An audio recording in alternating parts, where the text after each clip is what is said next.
And welcome into another episode of Tiger Territory, part of the Foul Territory Network, presented by Fox One. I'm Kieran Steckley. With me, as always, is a man who always has something left in the tank.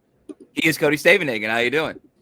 Doing all right. Not sure I have a ton left in the tank after that one, Kieran, but we can try to talk about it, unpack it a little bit. We'll have several more months to talk about it and unpack it, though. Yeah, so we're recording this Saturday morning. Late game. I don't know if you guys noticed Cody working hard there, and so we just thought it'd be a little bit better, be a little bit fresher in the morning to kind of reflect and look back a little bit. We're going to save a lot of the big picture stuff, as Cody said, for later in the off season. We have plenty of time for that. But just off the top, Cody, you were there. Initial thoughts. Seeing what was like it hurts to lose. But that was a historical thing that we just watched and you got to witness. So I was kind of handed off to you here. Like what do you make of this kind of legendary postseason game that happened in Seattle last night? Yeah, I don't think I've really had time to process it. I don't know what to make of it. Where do you start? Yeah, it was an all-time great baseball game. It had pretty much everything you can want. It's amazing the score was only 3-2 because it felt like there were so many pressure point moments Yeah, and there so were. many instances where the game turned, but not all that many instances where guys actually crossed home plate. A lot of terrific performances that will be forgotten. We're going to talk about some of them, and if I don't mention it right now, we might not say the name Will Vest. We might not Yeah, good say point.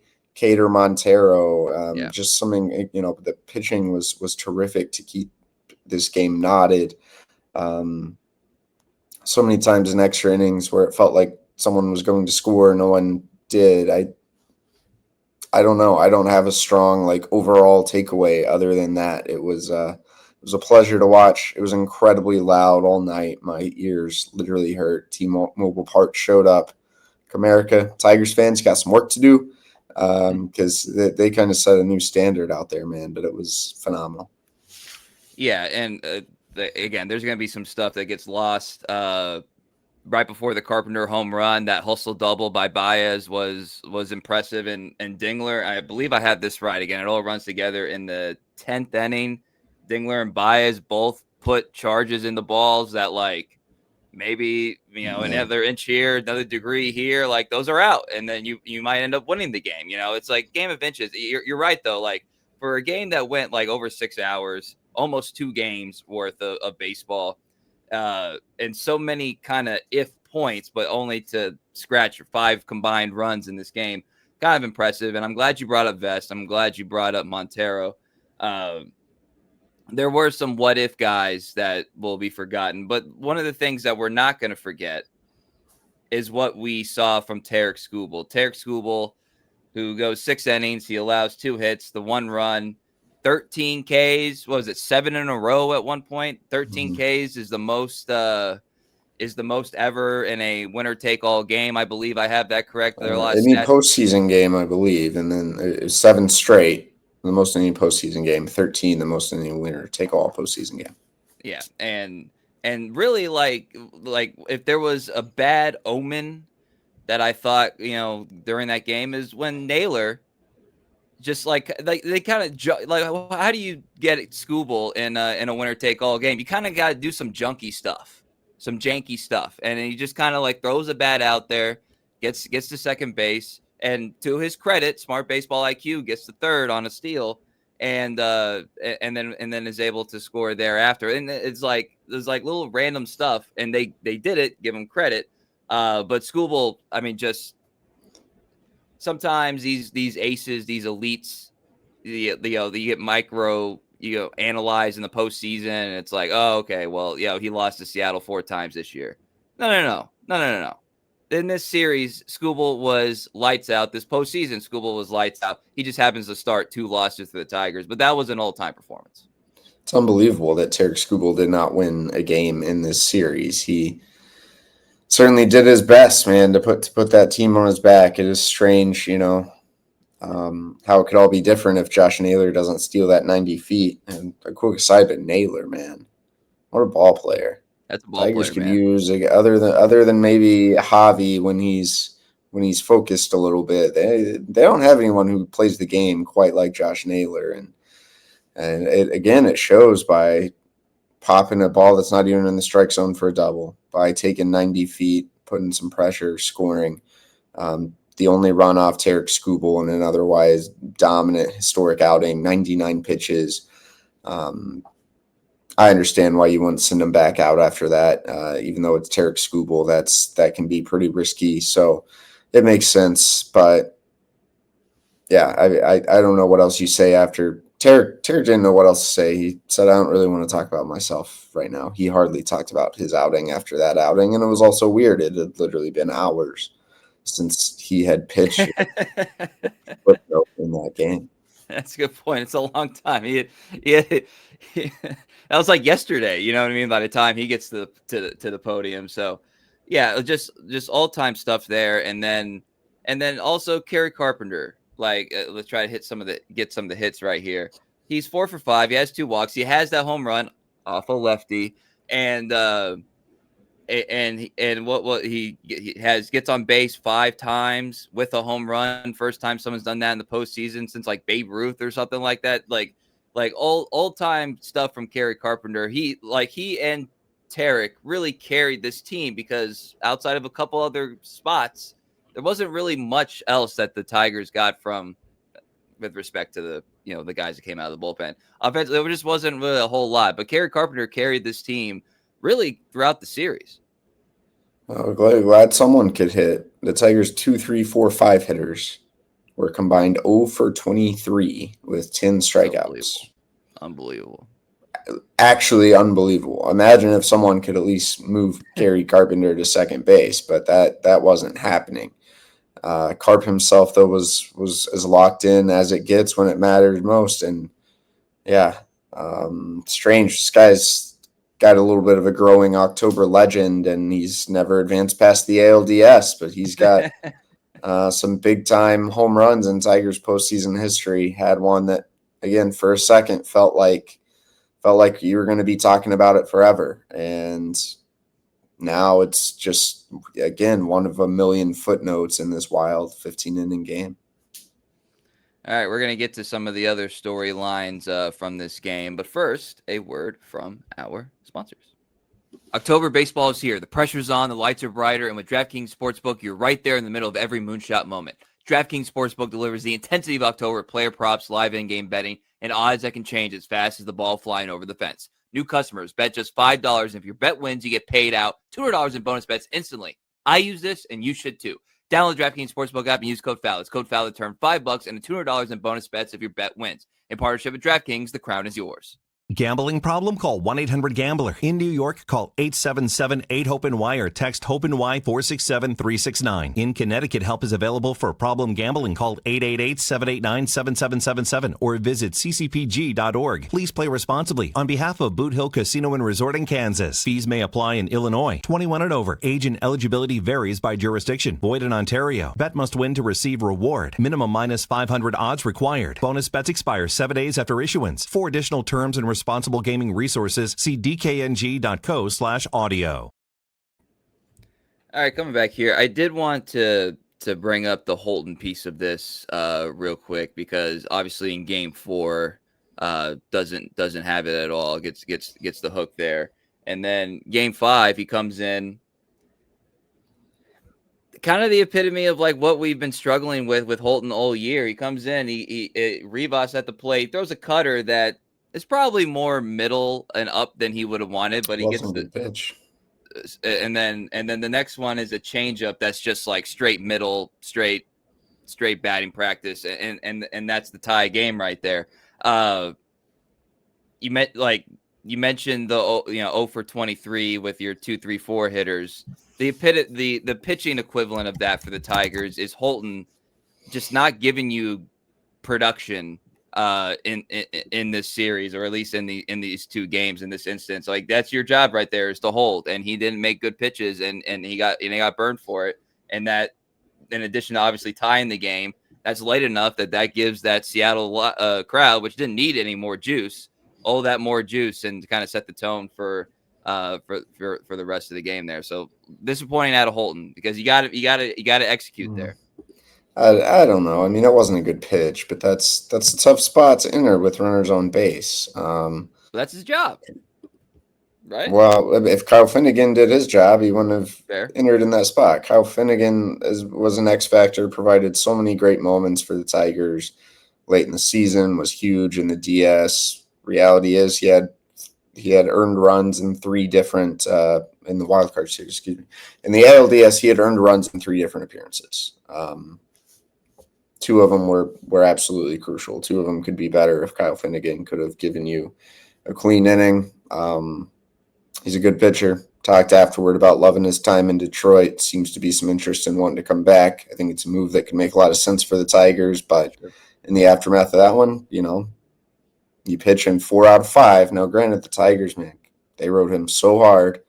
And you have to wonder if that played a role because the last 3 appearances earned runs on the board. Yeah, and I think another guy that's worth mentioning in this series, Troy Melton. In this series, 8 innings, 1 run, 8K. He and not to mention what he had to do last night on obviously short rest or whatever. Like, I think we can officially say we all kind of knew it and all that stuff. I think we can officially say Melton's a dude. That they got themselves a dude here in that young right-hander.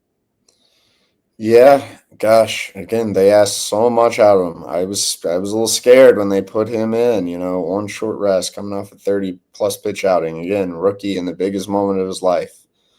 He stayed calm. He delivered. The stuff looked nasty. He's been so good in some outings. It does make you wonder, like, do we have to redefine what his ceiling could be and what could that mean for this franchise? Because they kind of need another legitimate, like, star level starter. I don't know if he's that, but I think he's really good. You got to pray he's healthy and can recover this offseason after a weird year in which the team asked so much of him, used him to pitch in different roles. But yeah, I mean, hats off to Troy Melton for everything he did, both in Game 5 and really throughout this year. I'm just pulling up the box score real quick.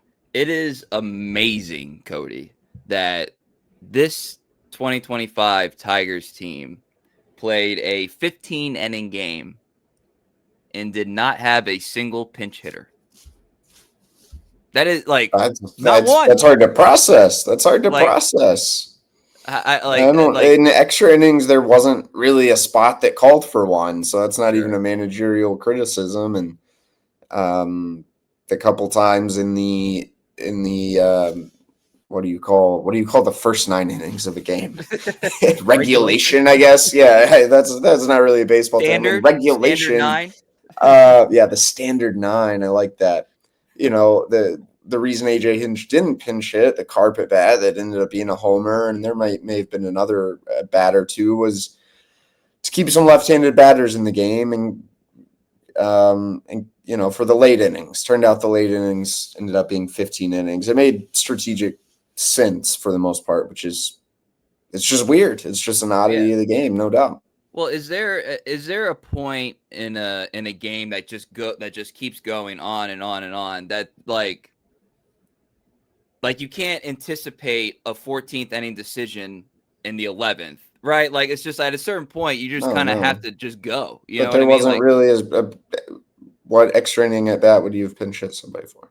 No, that's what I'm saying. Is that I'm just saying, like, at a certain point when the game just keeps going, like you can't like the chess pieces are all spent, like metaphorically. Like you can't there's nothing to anticipate anymore because you've gone past the standard 9, right? So like at a certain point, this there's only so many decisions you can make. You just kind of and you run out, even though you had the guys on the bench. That's what I'm saying. Oh, they weren't out of decisions. There just wasn't, the Mariners were able to match up pretty well for the most part, and there wasn't a glaring in a tie game. I think you got to keep Parker Meadows' defense in there in extra innings. Came up big a couple times. Yeah, so I think it makes sense. The one thing, I almost hate to say this in a game that was so good and so entertaining, but kind of all night I was watching that unfold, and I was like, man, these players are fighting valiantly, but every one of the team's flaws kind of also showed up. And it's weird to watch a 15-inning, just beautiful display of baseball and be thinking of like the front office. But at a lot of points in that game, I was like, the game in a lot of ways encapsulated the Tigers season. You know, I kind of wrote this. It was all these things, and it was ultimately not quite enough. You have a lineup that punches way too much, 17 times. You have a bullpen that wasn't quite deep enough. And I hate to do the trade deadline thing, but again, if you had, for example, David Bednar and Kyle Finnegan instead of Kyle Finnegan and Rafael Montero, is this game different? Rafael Montero, who you did not use, the thinness of your bullpen showed up in a big way. Some of the other weaknesses of this team were just apparent, and it was hard for me to watch that game and not think, imagine if you had one more piece here or one more piece here. I don't know. That was an active thought I had throughout that game. We're not going to get into all the offseason stuff yet. We'll have a pod next week after Scott Harris talks, probably addressing it more. But this team really, for all the good they have and for all the players they bring back, they have some strange and hard decisions ahead of them, I think. Yeah, I agree. I agree with that. It was very much their game, but also very much not their game in terms of just like how it played out and the guys that he relied on that had come up big, even just, the previous game just didn't happen this time. I mean, look at McKinstry 1 for 6, Keith 0 for 5, Torque 0 for 6. I mean, it's like you can manage your bullpen, you can try to pinch hit this, that, the other thing. Certain guys got hit, man. And again, we'll reflect more about this in more broader terms next week. But I did just want to say this, like my brother works overseas. Obviously everybody knows like my dad's situation. He's all good, so I got to watch that game with my brother and my dad, an all-time baseball game that I'll remember forever, like that moment forever. So I just want to reflect on that. Like it was special. It was special to watch like that kind of performance. You come up short, watching Skubal, watching Carpenter. I'll be telling my grandkids about seeing those guys in the postseason. You know what I mean? So I just want to say that was an amazing experience for me, even with the result of the game. And I know Cody, once he gets a little bit more sleep in him, will feel the same way about being able to have the privilege and the honor to write and chronicle these historic events in the game that we love. And so, yeah, I just wanted to get that off the top here. Anything else, Cody, before we get out of here? That's the weird thing about this game, man. So many twists and turns, so many moments, and yet it's so hard to summarize or even pinpoint, like, well, what really mattered most? No, I guess not. Like, I don't know. Do we want to talk about like the usage of Tommy Canely? Do we want to talk about the like strategic decisions? I don't know. I guess it doesn't matter at this point. It was ultimately a good year for the Tigers. A really weird year and a really stressful year. Again, it's going to be fascinating to see what comes next. In the end, the Tigers took the weirdest possible path to ALDS Game 5, but I think, like I had said, I think it was kind of fitting. Like this team, again, they fought really hard, and so, I mean, a lot of the bad parts are on the players who just did not perform. Some of them who just did not play up to their capabilities, but. This probably wasn't an ALCS team as you watched it down the stretch, right? I mean, they just didn't have enough in both Game 5 and in many other instances down the stretch of this season. They were kind of an ALDS team, and I think that is better than sputtering out in the wild card round or, God forbid, missing the playoffs entirely. But this kind of ended, and it's like, it doesn't feel great, but it feels probably right. I think they kind of ran out of the I think people around the Tigers get mad when you use the term smoke and mirrors, but they kind of ran out. The smoke and mirrors were only going to be able to carry them so far. It carried them 15, that and sheer willpower carried them 15 innings into the night. But for this to end in the ALDS, the same place you ended last year, it's tough, it sucks, it's unfortunate. It's probably fitting. It's probably fitting. You want to be one of the final 4 teams in your league and have a chance, and they did that. It's not good enough. The standard is raised. We'll talk about all that stuff throughout the offseason. But this specific team, I do agree, it did feel like it reached its natural endpoint. I would agree with that.